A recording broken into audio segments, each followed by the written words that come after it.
Both of you mentioned equality of opportunity. Let's talk about that topic in the context of the 2016 election and the major candidates.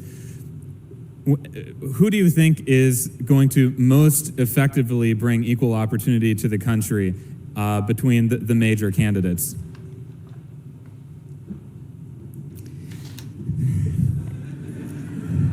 Well, I think it's a little difficult to answer your question for this reason. With Trump and Hillary, you have an unknown against a known. My fear of Trump is I don't know what he's going to do. My fear of Hillary is I do.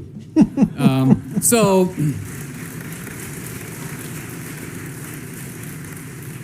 we've got a wild card against somebody who's been in public life all her life and who's basically been, I would say, on the take from day one. These are people who rent out the Lincoln bedroom. They pardon major-level racketeers, drug smugglers, and crooks for money. We've had corruption in local politics, Tammany Hall, the Daily Racket in Chicago. Never before have we had a Secretary of State who figure out, she uses the phrase commercial diplomacy, and she sure has made it work commercially for her. They've got a system in which the Clintons work as a tag team, one of them collecting the down payment through a speech, and then millions and tens of millions of dollars flowing in return for favors being granted on the global scale, collecting money from foreign governments. So we have an unknown quantity against a known crook. And Hillary's talk about equality of opportunity appears to be for her. So there's no real equality of opportunity. Bernie, in my opinion, is naive, but he's at least honest. And so I think some of the appeal of Bernie is that at least here's a guy, he might have been sleeping on his neighbor's couch until last week, but nevertheless, he's not a crook. At least I'm not a crook. So my sense is,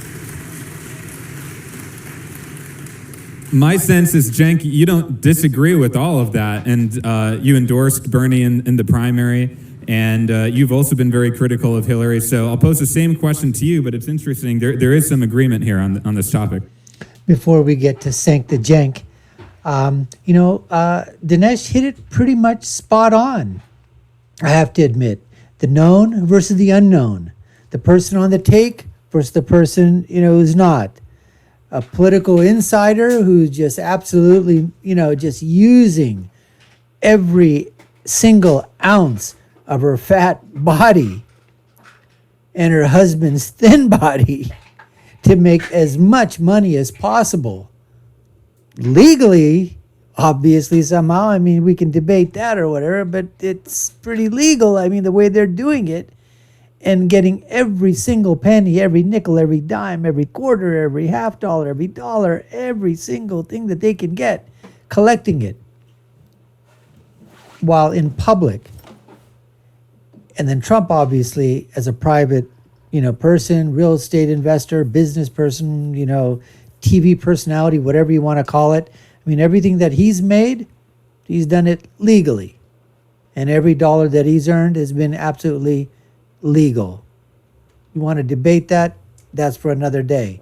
But like I said, is at least he wasn't taking, he's not in government enriching himself through government graft. All right. But the Clintons, that's a whole new level of what they're doing.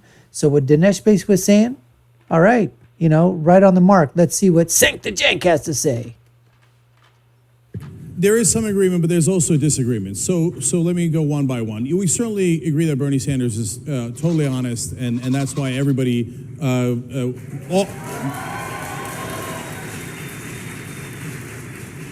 I stopped myself because I shouldn't say everybody, but a lot of people obviously recognize that and were behind him, and he's not part of the same corrupt system. Hillary and Donald Trump are part of the corrupt system as counterparts. It's actually a perfect symmetry. Donald Trump brags about how he used to corrupt people, how he would give them, in essence, legalized bribes, and then the Republicans look at that and go, that's awesome. No, that's not awesome. But can I stop you here and challenge you? There's a complete difference between a guy who has never run for public office, who is functioning as a businessman within the crony capitalist system of New York, and somebody who's running that system. So in other words, you can't compare Trump and Hillary. Trump is essentially buying favors, Hillary's selling them. Which is worse? Point D'Souza. Take So down. let me take some time to address all of that, to your question and your point. So I'll start with what you said, Dinesh. So first of all, I have a definitive answer on what's worse. What's worse is the people who set up the corrupt system in the first place. So oftentimes conservatives complain about, big government and they're so crony capitalists. No. The guys who fixed the system were the ones who wanted to purchase the politicians in the first place. So it's not like, oh, golly gee, you made me purchase a politician and I made 24,000% rate of return. Oops. No, they're the ones who corrupted the system in the first place. So it's not like, oh, you twist my arm. Okay, I'll give you 100 and I'll get 1,000 back. Well, wait, that was the whole system, Dinesh. Well, that's why they did it. They put the money in politics, not because it's an accident. It was by design. So yes, Donald Trump is worse because he is the corrupter. Really? I just got to stop there. Cenk, you just lost it right there. You just absolutely freaking lost it, buddy. Bruh, you lost it. Trump is the corrupter because he's in private enterprise, because he's the one, legalize whatever you want to call it, giving money so that, things can be done. You know how many jobs he created? You know how many businesses he made? You know how many millionaires he's produced? You know how much money and taxes and stuff he's given to the city of New York? Do you have any clue what the hell has Hillary Clinton done? Absolutely freaking nothing, living off the graft of her husband's arse and her own big ass. That's what they're, who you're selling favors or you're taking favors. Which is worse? Come on, Cenk the Jank. I thought you were a little bit, I thought you're not gonna, BS or whatever. That was a complete, takedown, points, reversal, everything on that one to D'Souza. India, to get ahead, to get a license, to get a passport, to get a ration card, you have to pay bribes. That's the system, right? Now, arguably, the fact that the government pays very little money and the citizens feel that this is the only way to get a ration card, they pay the bribe.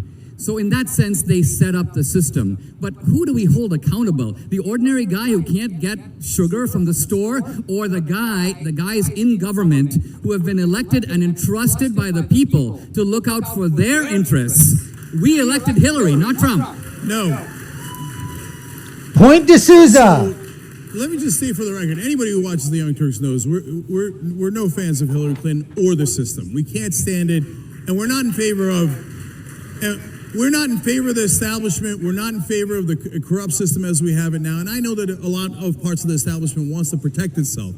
I understand that. But Dinesh, you have to go to the root of the problem. And the root of the problem is, and I can trace it exactly to you. In 1971, there was a person who wrote for the Chamber of Commerce. His name was Lewis Powell. He wrote a letter saying, hey, you know what? The Chamber of Commerce can go buy different things. We're not buying enough things. We can go buy education. Let's go and chair different professors at different universities so that we can strike back against liberals. And one of his brilliant ideas was, let's go buy the Supreme Court.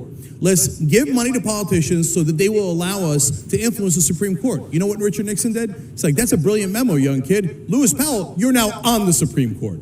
And then Lewis Powell was the deciding vote in two Supreme Court decisions in 1976 and 1978 that said, yes, corporations are human beings. Yes, they have speech rights. Yes, they can spend money to bribe our politicians, which is mental. There's not a, raise your hand.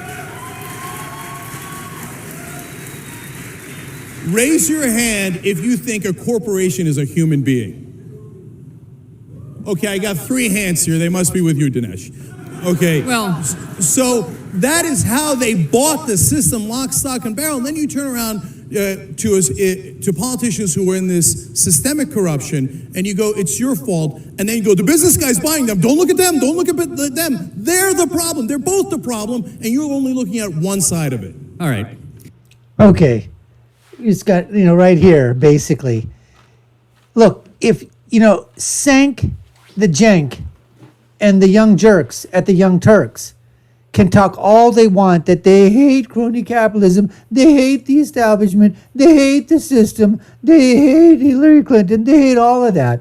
But guess what? You're a part of that system. You're involved in that every single freaking day.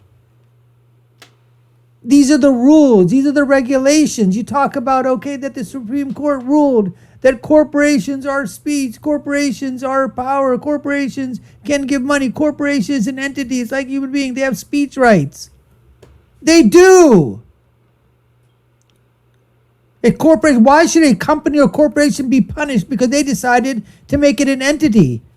It may be a sign, it may be a building, it may be, a name on there, but it is something. And you have to play by the rules that are given to you. And if that's what's done, then guess what? Play within the rules. But right now, that's legal. So in this one here, I'm sorry, Cenk, but you know what? Dinesh, like reversals and takedowns or whatever, big time. This one here went absolutely to Dinesh in terms of this. Anyways, that was the end of part 2 of this debate. Look for other videos too. There's a bunch of them out there. This was you, and as I said before, you're watching the Dr. Nasir Shaikh Show. I've been your host. My name is Dr. Nasir. Subscribe to our channel, hit that notification bell, like, share, and follow us. Put your comments down below. We really would like to know what you think about it. Tell me, tell us, tell everybody. Who do you think won? Was I right? Was I spot on? Or do you think I was spot off? Anyways, folks, I'll leave with my final thought, which is, when you're right, you're right. And when you're left, you're wrong. We'll see you again next time, folks. Take care and stay safe.